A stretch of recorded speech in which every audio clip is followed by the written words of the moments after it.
And welcome back to another episode of 21st Century Rocker Mom Podcast with me, your host, Tanya Candler.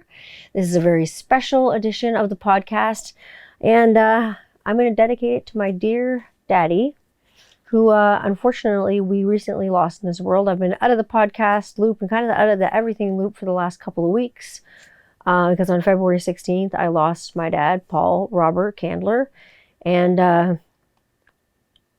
I've been reeling from that and trying to deal with that and deal with the grief around it. But I really, since there is no formal celebration of his life, I really wanted to talk about my dad and dads and all the things that revolve around them, and especially my dad, because I had the pleasure of having a really, really, really good dad, and also to talk about grief and discuss grief with you all, because grief, I'll say I've thought a lot about it. Obviously, I've thought a lot about it. It's been at the forefront of my mind it's been my life since my dad was in and out of the hospital. And I think often about sharing it, and I think often about feeling it. And I think that talking about it and often being open about grief is really important in having steps to start the healing process, being open to having conversations, maybe even open to having uncomfortable conversations. You have to get things out on the table to kind of deal with grief. And unfortunately, like, a lot of people can't be 100% transparent, but fortunately there are lots of people that can. You know what I mean? Death is important. Transparency is, really important in death, and just making sure that, everybody knows what's, going on. Everybody keeps in touch with each other, and everybody's taking care of each other. That is one thing that I have definitely made sure of and really learned and held on to in the wake of my dad's passing. I'll definitely say that this is an odd episode for me because originally I wrote this show and this episode with my dad in mind, like a lot. Because we were talking a lot. My dad had been in and out of the hospital for like a lung infection, like a pneumonia, that he'd been fighting, a nasty flu. It wasn't COVID because he'd been immunized. He'd had a bazillion tests. He was negative. So he had this nasty flu since the beginning of December. And, him and I had been talking about it and stuff like that. So really had, lots of conversations going on. It had been going on the last couple of months. Like, I had a call from my dad every single day. I talked to my dad every single day of my life. We were best buds. If we weren't shooting this shit about guitar, we were shooting the shit about something else. So largely, my last episode was really written about my dad. And then suddenly my dad passed away. It was very, very sudden. It was completely unexpected. It was nothing that I expected to ever. It's something that I guess I can scratch that and say it's something that I expected to happen, but not at 39 years old. I didn't want to join that club, and now here we are.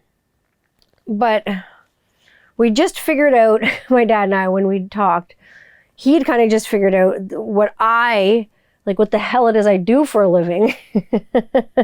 And he decided to tune into one of my podcasts. His first podcast he tuned into one. I think it was like around episode 51 or 52. And he'd watched it on YouTube. And I just cut my bangs. I mean, he kind of made fun of me about it. He'd kind of be like, so your bangs are a little short there, right? You can go back on my Instagram and you can look at it and laugh at me. He had a good laugh at my expense, and I had a really good laugh too. And because I cut my own bangs, and we always kind of cut my own hair. When we were kids, my dad used to cut my hair. My parents would take us for haircuts and whatever, and we'd go to the place, and my dad would be like, it's not even. Nope. And so he'd take me back. We'd go to the house. We'd get in the living room, or the dining room rather, and because that's where there was natural light shining through. Like, we had a big, big window, and he'd cut my hair, and he'd make sure it was straight. And my bangs were straight because we'd go to kitty cuts or whatever, and they'd fuck it all up, and then he'd have to fix it because Barber Paul knew what to do. He used to go to a barber downtown. His name was Vince. I remember he used to go see him, Vince on Dundas Street. That's where all the boys got all their first, haircuts. Vince always used to cut my dad's hair. When my dad when my dad had hair, my dad presently was bald and beautiful, following in the Candler men's hairline. Nothing. Baldy Gare, Baldy, Telly Savalas, let's go. So my dad would always kind of laugh about my hair. And like I say, I talked to him every single day on the phone, like multiple times. My dad and I would chat really often. We chat about all kinds of things. Funny enough, I'd get a funny like monthly call from my dad because I got my dad. I'm always the queen of getting weird gifts. So I got my dad a subscription to Netflix because he lived rather up in Goderich, and when boating season is done, he's done being on his boat, he's kind of stuck there because Highway 21 gets closed off a lot and he's stuck in the snowed in. I'm like, he loves National Geographic. So I'm like, okay, I'm on the Disney Channel. I'll get him, Netflix. I'll pay for this stuff. He loves sci-fi and documentaries, nature stuff. I'll get him this, So Netflix, the funny thing is they had taken an old credit card that I had and they kept trying to charge it. So monthly, to the day, the Netflix would charge me. I'd get a call from my dad. Tanya? Yeah? I can't sign into Netflix. Why? I'm like, so I'd have to go into my account. I'd see my credit card had been declined. Yeah, that's because it expired in 2019 or something. And they still have this one on file, even though they have like my new one. It's like a Visa debit or whatever. It's like it takes it right out of your debit account. And so I had to actually manually remove this card off the file. And so now my dad was having no problems. And he was moving. He was actually in the process of moving when all this kind of stuff happened. And he was moving down to like a river sort of community down with some houses down there and like a smaller, downsizing big time. And he was looking forward to kind of sailing his boat and doing that stuff. And now I cannot say for 100% that I am one of those folks with, what do you call them? Daddy issues. I never have daddy issues. I never had any of that stuff where I was like, I need a boy to love me because my dad didn't. I was like, I need anyone to love me because my dad didn't. I just need love because my dad hated me. I had a great dad is what I can 100% with 100% honesty and say unequivocally, I had a great dad. My dad was the first to teach me about respect for my body. He was the first to teach me about like the birds and the bees stuff. He always warned me about, for me it was the opposite sex because I always dated men. And he'd always warn me about boys at that age and say, Tanya, because I date boys at that age, he'd say, Tanya, guys think with one thing, and I'd always heeded his advice, and he'd say he'd kind of treat my body like a temple and make sure other people treat it like that too. I took his advice when it came to like the birds and the bees stuff. I didn't want to get crazy. And he said that, the things that I expect from a partner that I should expect them to give me back too. So I kind of learned early on about kind of like relationship respect, I guess, from my dad and like what you should expect in another person, especially if you're giving that to them as well. And I'd often talk to my dad about birds and bees stuff. If I had to talk about, like sex stuff, the funny thing is I wouldn't go to my mom because sometimes I'd be embarrassed and sometimes she'd get embarrassed, even though I can talk to my mom about sex stuff. She doesn't love it. I will say that, Mom. She does not love it. I know she's listening to this podcast right now and she doesn't fucking love it. Ah, Maria. I just met a girl named Maria. I just watched West Side Story, the Steven Spielberg version. I'm going to talk about that on another podcast. No, but really, my mom, totally different. I can talk to her about sex, but it was different than talking to my dad about sex because my dad would talk to me just very like openly and like kind of almost like scientifically, not medically, but almost scientifically about it, really smart about it. My mom would kind of blush a little bit and use different words. Like, she wouldn't say, vagina. She'd say like she'd use the Polish word. She'd say your puja or something like that, right? And like my kids will say that too, right? Which is really funny. And hear them saying like a Polish word is hysterical. So I try to, I encourage my kids to use the correct terminology for the correct age because, you know what I mean? If they hear something from a friend that's like a bad word, thank goodness they haven't yet. But I know I'll get to that day where I have to explain something. I've had to explain some hard ones so far, but I'm making it through. My dad taught me about the hard ones too. I remember coming home, and I'm seeing Eddie Murphy movies and things like Delirious and repeating things and kind of getting in trouble. Anyone who's listening who knows Delirious will probably know what I'm talking about.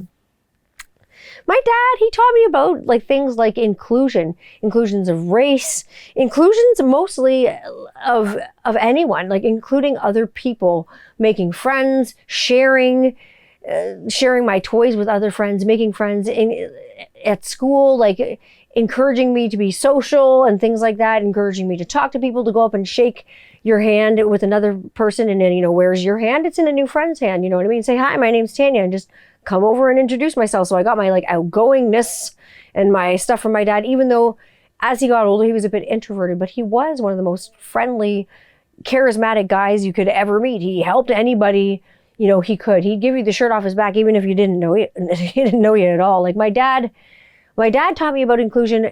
For the first story I can think of that my dad taught me about inclusion with was about homosexuality and like now what we call the LGBTQ2 community. My dad taught me about homosexuality and what it was to be gay back in those days. I remember being, you know, young, like 9 years old.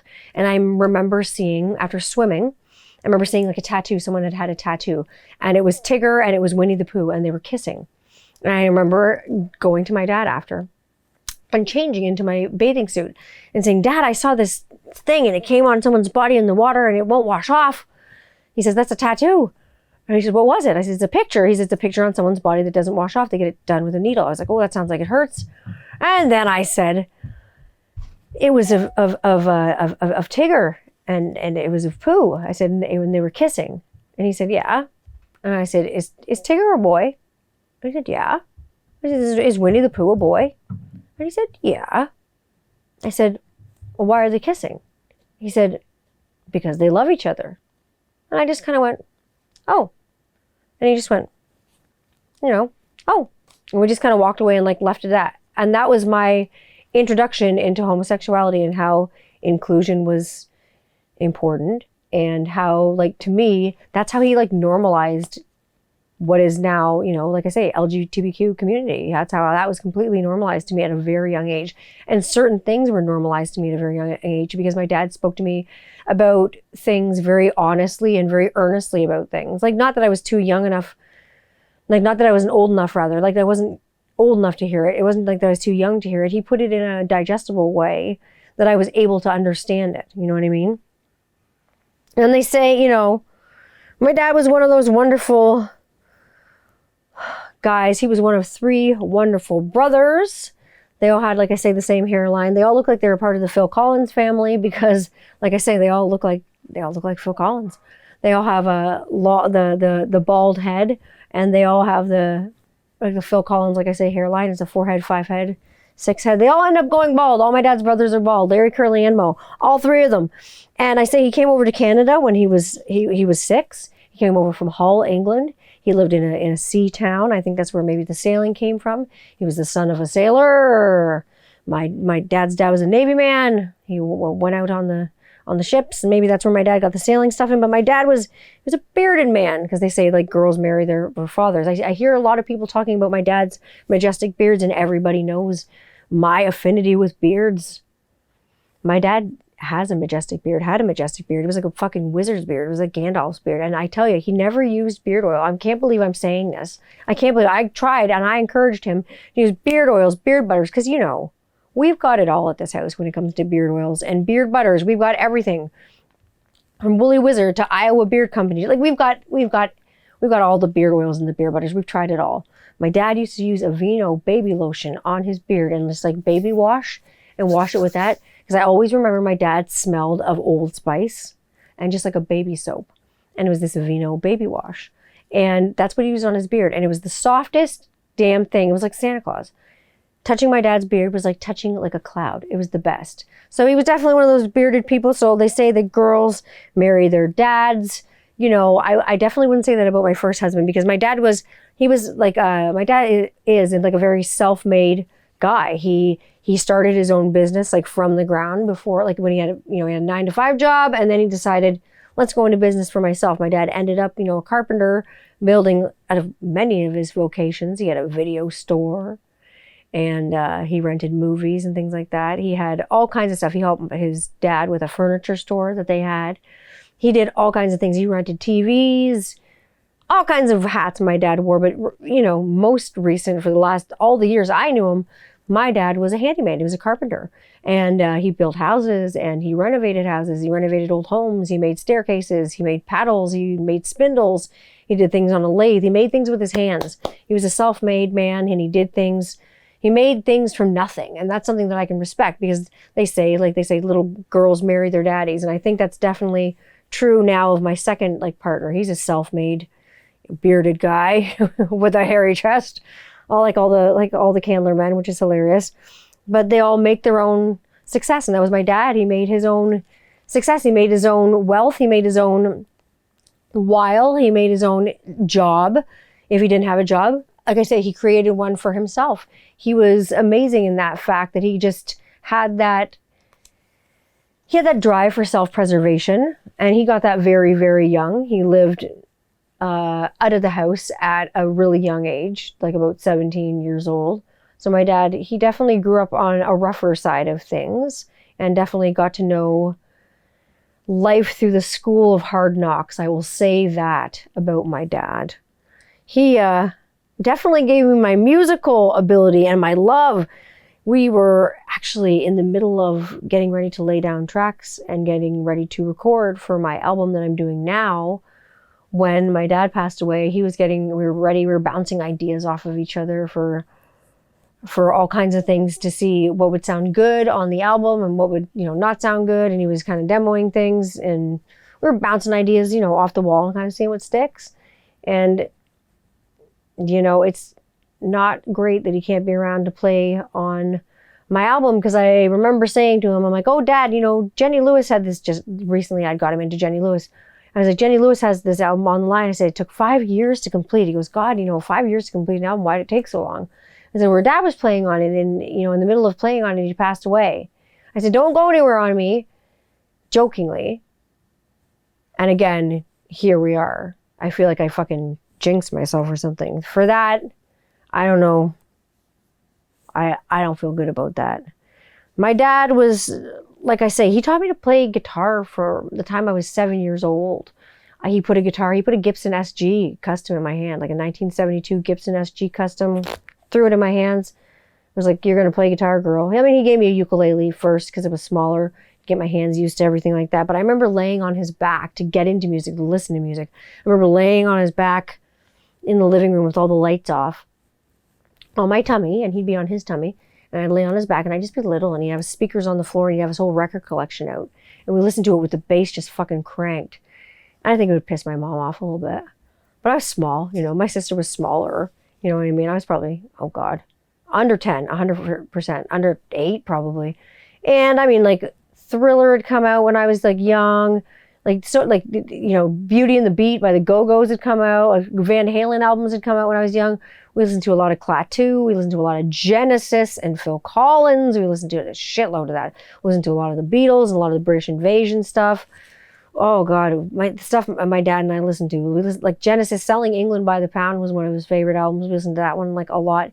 He loved ABBA, my dad loved everything, but I mean, he taught me everything about guitar. He bought me a bass when nobody else kind of believed that I wanted a bass, because I wanted to join Kitty and I wanted to play bass in the band, and all I had was a regular guitar. And I said, okay, I'm going to play bass in this band. My dad said, okay. He took it, seriously. And one Christmas under the couch, whoosh, there it was, tucked under the couch, a bass guitar. After I'd opened up all my other Christmas presents, I got the Kitty bass that I still have to this day, and I will never get rid of it. And have, my dad's guitar soon. He discussed with me for a long time about how, if he ever went, to make sure that I take care of his guitars and his musical equipment.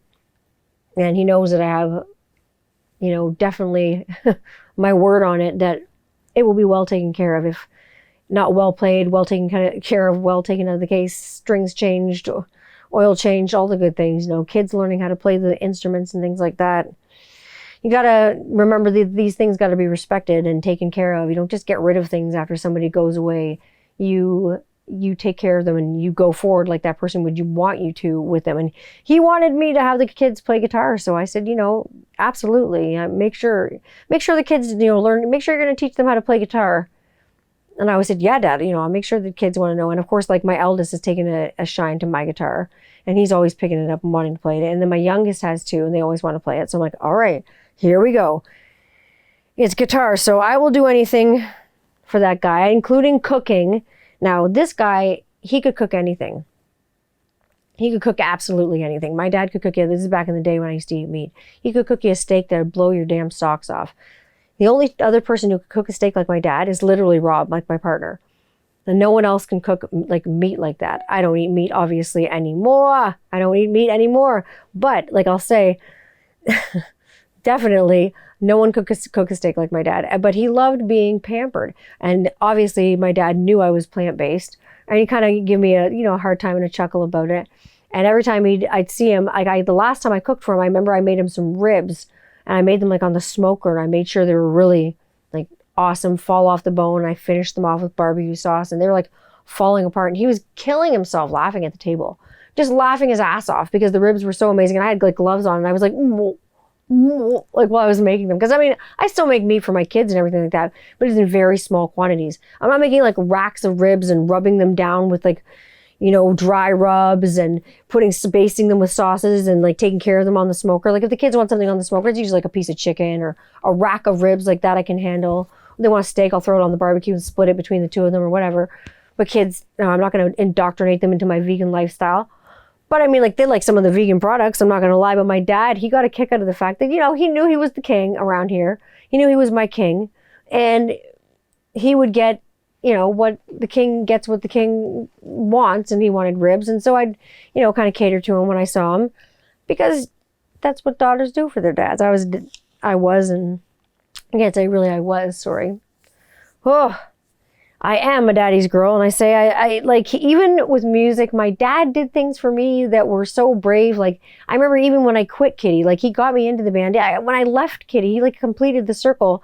I remember I was too bummed out and I was upset and I didn't want to go over to the girls' house, like from like Morgan and Mercedes, like the girls, and see the girls in Fallon. I didn't want to see anyone at all. I didn't want to see any of the members that I'd been affiliated with and were my best friends for all these years. I was so ashamed that I couldn't go over to their house. I was so sad. My dad went over to like Byron and got my gear, like from Kitty. When I left the band, he did that for me. I just stayed at home and I just kind of sat in my room and cried it out, and that was it. And so I look at who I am as a person now, and especially like the older that I get, every year that goes by, and like especially now with kids and everything like that, I'm so much like my dad in that he shaped me in so many ways, and he's given me so many like earthly gifts that, you can't buy. You can't get that in a store. You can't put money on it. You can't put a price on it. He's given me so many gifts that, that you're not even aware of. And in the wake of his death, I've become more aware and more self-aware of the things that he has given me. And this has definitely been a turn of events that I did not see coming. I've always been afraid of these sorts of things. And when my dad went into the hospital, I was worried. I was beyond worried. I'm not going to lie. I was beside myself. And I was worried that this could be a possibility, but I didn't think it was going to happen to a healthy 67-year-old man. It doesn't make any fucking sense. We're going to find out more about that, obviously, but I'm not going to get into details about talking about that stuff, but it just doesn't make sense. 1 minute you're here, 1 minute you're next, 1 minute you're just, the next minute you're gone. It makes no sense. It doesn't make sense that a strong, 67-year-old guy, goes, into the hospital and, gets the flu in December, and by February, he's not with us anymore. That's not, that doesn't make sense to me. Something's sus, as the kids call it. Something is suspect. Something's strange about that. I don't like it. And as I say, my dad, he was a healthy guy. He was a sailor. He was the son of a sailor. He loved his boat, everything about it. That guy was all about his boat. As soon as boating season hit, holy fuck, that guy hit the water.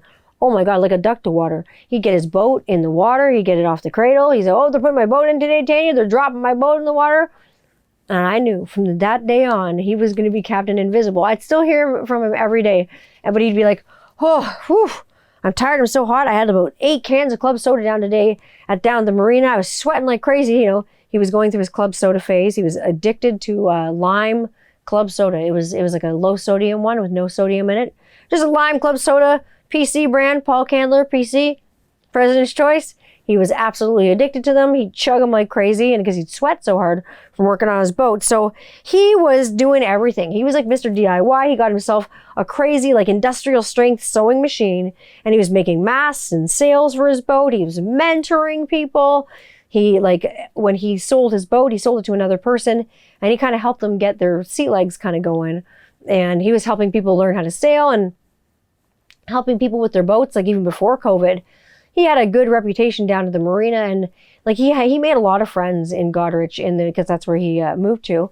He made a lot of friends in Goderich down at the marina. He was a good buddy down there, and I know that a lot of people down in the boating community are going to miss him. He was definitely a staple down there. He was the Popeye the Sailor Man of the marina community. He had his boat down there, Wind River, and he just always enjoyed kind of lending a hand with no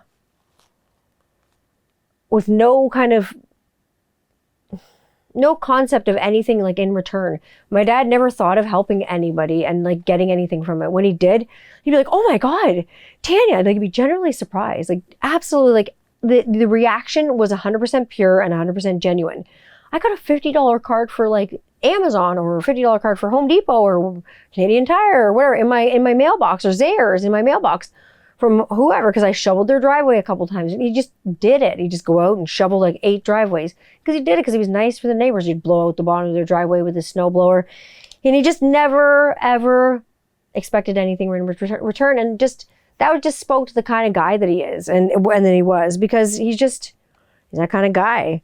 I remember going up to Goderich right after Goderich years ago. You can look this up on the internet. It had a horrible tornado. It looked like I'm a huge Ghostbusters fan, so it looked like, you know, the end part in Ghostbusters where it's like Zool and everything's like wiped out and fucked in the whole city. Everything was done and demolished. Buildings were on fire. There was like nothing left, like in the middle of the town square. Everything was like to the ground. It was rubble. And I remember going up after the tornado, and it was like crazy. Everything was on fire. I took a lot of black and white pictures then to see what it looked like. I remember I hung out with my dad and I stayed with him because I wanted to see what the aftermath of the tornado looked like. And I want to make sure he was okay, because I was only at my cottage at the time. I was just down the road about half hour, 25 minutes. But it didn't touch where I was. But I heard, something. So, the next day I called him. He was okay. And I went down and everything like that. And so I remember staying with him. And I remember I had some pot with me. I was in my early 20s, real early 20s. I was like, oh yeah, I must have been like 19. Yeah, I don't even think I was 20. I think I was about 19. And we got busted smoking pot, because this is when it wasn't like legal and stuff like that, by his wife. And I remember, like, because my dad couldn't smell. And I was like, come on, Dad, just come have a little toot with me. Come on. And he's like, no, Tanya, come on, I haven't done this for years. Because in my 20s, my dad was taking hits from, not my 20s rather, but in his 20s rather, my dad was taking hits from the bong, He liked a lot of grass. But he didn't do it anymore. So, he's like, Tanya, I'm old. I can't do this with my asthma, because we've both been kissed by the asthma angels. Our lungs are not lovely. But my dad and I got busted smoking weed. And I remember, like, if the weed being so strong, this is back when I could smell before I was super smell blind. My dad and I got busted, and oh my God, his wife just like freaked out. She's like, what stinks? I'm like, I don't know. And we're sitting there, and it's like the third hour that we're like playing chess, and she can like tell we're like ripped. And like, but we hadn't smoked pot for like a while. It was like a couple hours, but it still stunk up because we did it like off the house in this room that they had called the mud room. And it was like a brick room where we take the dogs to make them clean up after they would come in from outside, and they'd be all yucky and whatever. But we were smoking pot, and oh my God, we got stoned and got playing chess, and we got playing Risk, and then we got going on newgrounds.com. And this is when like the internet was just like newish to my dad, and it was brand new for him. And I showed him newgrounds.com, and I showed him the C is for Cookie video, but it wasn't with Cookie. It was not Cookie Monster. You took the C out and you changed it for P, and it was P is for pussy. And my dad did not like this kind of humor. He did not appreciate rude, like genital humor. He thought it was disgusting.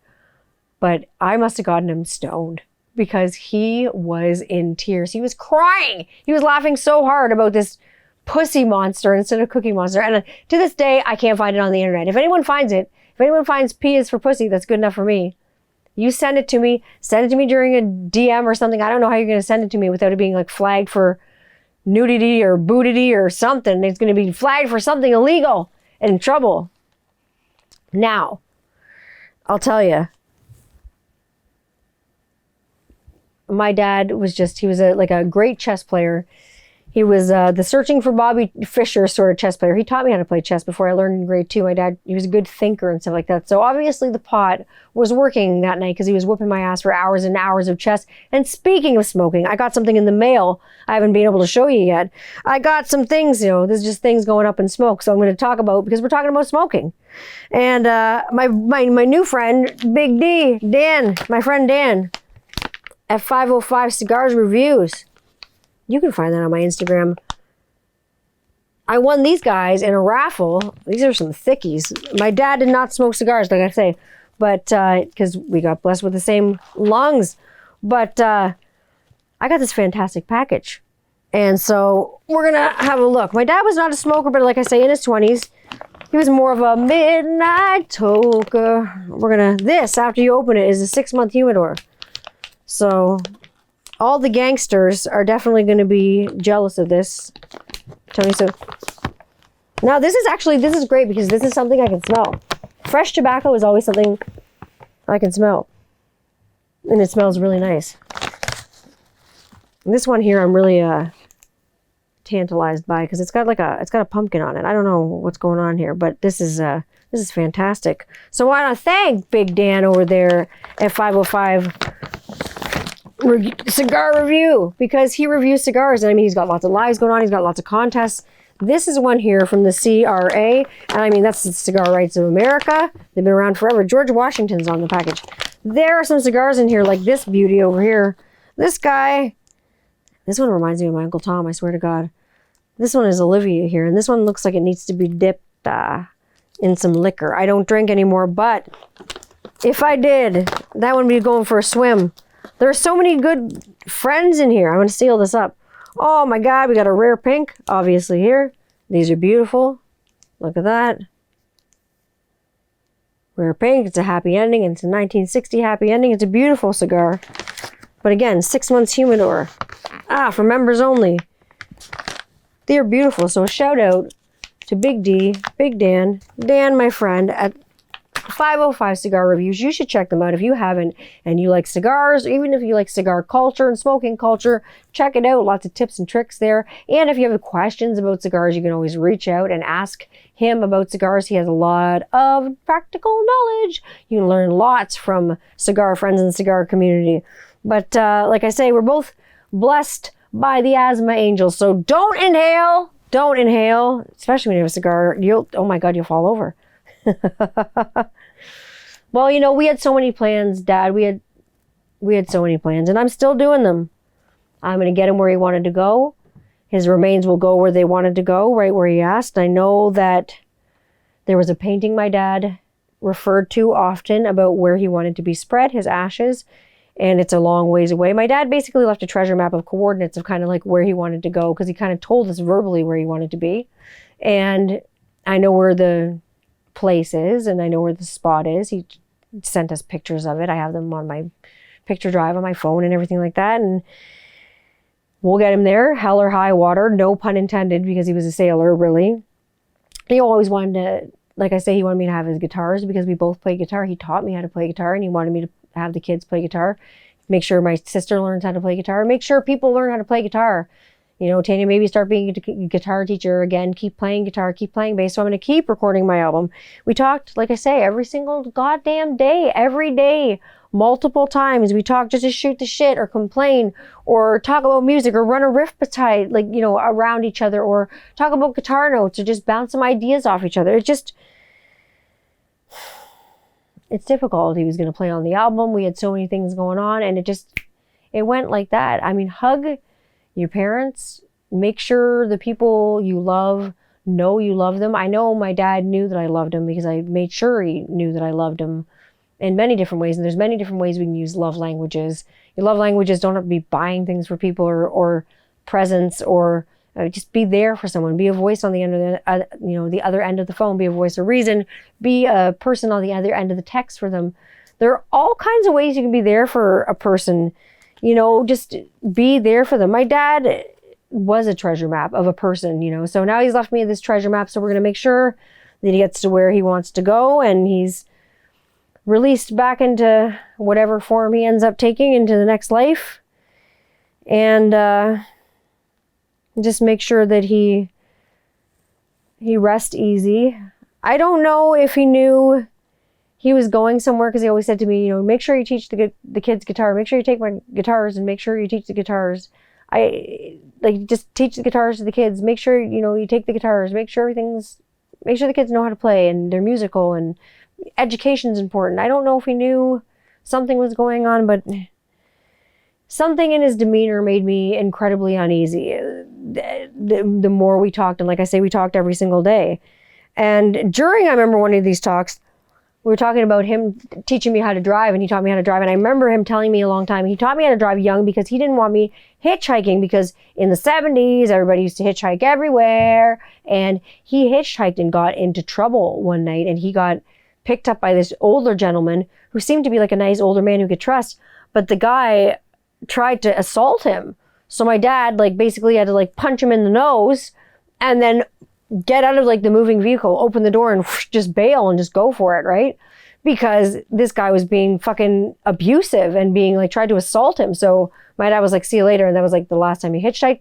So he taught me about the Hitchhiker's Guide to the Galaxy, according to my dad, is don't fucking do it. Hitchhiking is stupid. Don't do it. So many people I know have hitchhiked. I have not hitchhiked. My dad taught me how to drive. He drove me and my one good friend down to Toronto. Now, my birthday is in January. It's just passed. I just turned 39. And one January, this is for my 16th birthday. I was only 16 years old. We were only 16 years old. There's the best Michael Caine impression there just for you. So, of course, he didn't want us hitchhiking to this show that we wanted to see in Toronto at the Opera House. We wanted to go see Thule. It was me and my one girlfriend. So he drove us through a snowstorm, and this horrible snowstorm. It wasn't so bad on the way there. We got to Toronto in about 2.5 hours. We got to the Opera House. He kind of stayed in the back. He was in his club soda phase back then. No, he was in his ginger ale phase back then, I think. He was back in his ginger ale phase. He was drinking ginger ale and kind of standing in the corner way up, if you know the Opera House in Toronto, way back up in the wings. And we were way down, with band, talking to the girls and Thule and stuff, because we all knew each other and stuff from before, and Kitty playing with Thule, and Thule kind of introducing us into the Toronto world of music. Thule really opened our eyes, especially for me, especially with female fronted bands. Thule really opened my eyes to what girl bands could kind of be, because I really never thought of us as having a gender. And then I looked at Thule, and they were just so amazing, such strong women. So I was like, whoa, cool. These girls are amazing. So that was kind of my introduction to Thule. So we really wanted to go see them for my 16th birthday, but I didn't drive yet. And even though I knew how, I didn't have a license. So my dad drove us up there, but on the way back, there was the worst snowstorm. I'm talking, it took us 4 hours to get back from Toronto. On the 401, driving 20, this, you could see this much in front of you. There was maybe a foot you could see in front of you. The visibility was so poor, the snow was so thick and so deep, you couldn't see a goddamn thing. And it was horrible. But my dad, of course, wanted to take us to this concert, and he didn't want anyone to know that, the girls were with us two ladies were with someone that, my dad. So he kind of hid in the shadows and let us kind of do our thing. He just didn't want to embarrass me for being with my dad. I would never be embarrassed of him. But I think at some age, you feel as a parent, maybe you embarrass your kids a little bit, and maybe your presence around is helicoptery. You don't ever want to intrude on their thing or what they're doing. And my dad was really good at the balance with that. He was good at being responsible and being involved and knowing what I was doing.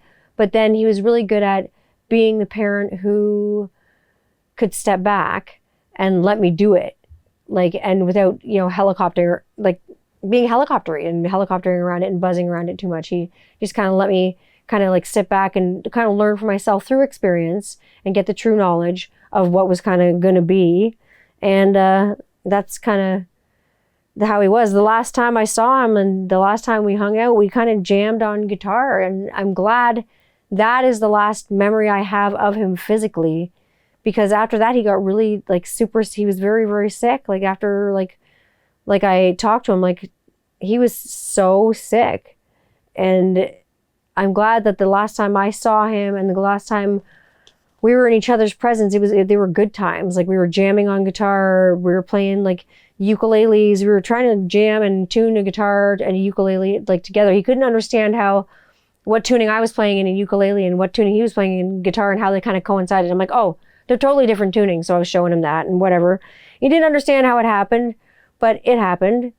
The outpouring from family and friends of condolences and thoughts and connections have been amazing since my dad has passed. In the wake of, again, my dad's passing, I found a lot of silver linings without any kind of touches of gray. And the outpouring of love and support that I've received for my dad is heartwarming, because it's for my dad and it's just nothing but pure love for my dad. And that fills me with love, and that I'm grateful for. So thank you. Thank you, thank you, thank you. I'm grateful for that, and grateful for all the love and support people have shown my dad, and kind of got to know him through, obviously, this episode of my podcast, other episodes of my podcast. I'm not going to stop talking about him because he is who he is. And you're going to take, the journey with me as I take, journeys with him, because it's part of my life, and my life is my podcast. And everybody knows where to find me. I'm at the same place now, again, back there every week, unless something else happens. Please, nothing else happen, please. So for right now, I'll just leave you with, where I am on Instagram. I'm a 21st Century Rocker Mom. I'm the same handle on TikTok, if you're ticking it and talking it. On Twitter, I'm at Tanny Candler. You can find me on YouTube at Tanny Candler Channel. I'm always dropping new stuff. Click subscribe, follow. Find me on where you find your favorite streaming, you stream your podcasts. You can find me there. Follow me, sign up, follow the links in my bio, and you can always see where I am and what I'm doing. For now, I'm not going to end with goodbye, because I don't ever really want to say goodbye to my dad, because I really can't accept it. I'm just going to end with good night, Dad. Just not goodbye, just good night for now, and I will see you in my dreams, because that's where we chat. And I'll leave you with that. Until next week, peace be with all of you. And again, I thank you for everybody and all the support for my dad. I'm grateful. And I hope you hug your family members this week. Hold them tight. Love who you love. Give love, show love, and just pass it on.